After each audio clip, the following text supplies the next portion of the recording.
Magandang araw mga kapamilya. Magkapet pandasal muna po tayo. Ito po si Father Nono. Mga kapamilya, ngayon po ay kapista ng Our Lady of Fatima. Kung naaalala niyo po, ngayong araw na ito, isang siglo na ang nakakaraan, nagpakita si Maria sa 3 bata sa Fatima, Portugal. Dito, binilin niya sa 3 at sa buong mundo na pag-ibayuhin pa ang pagdarasal para sa pagbabalik loob ng Russia. At ito nga po ay nagkatotoo. Ngayong araw nais ko pong pagnilayan yung 3 bata, sina Lucia, Jacinta at Francisco.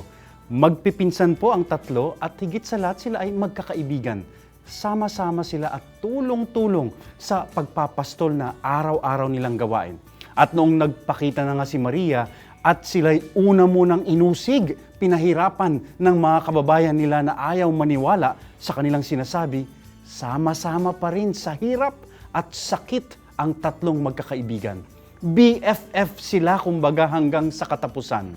Mga kapamilya, lahat po tayo ay may mga kaibigan. Ano nga bang klaseng kaibigan meron tayo? O anong klase ka kayang kaibigan? Dinadala mo ba ang iyong kapwa sa kabutihan at papalapit sa Diyos o binubuyo mo tungo sa masama? Naalala ko po yung superior namin noon, higit sa kanya raw, kaming kapwa mga seminarista ay tagahubog sa isa't isa. We are all formators of each other. Ikaw, kapamilya, paano mong hinuhubog ang iyong kapwa? Amen.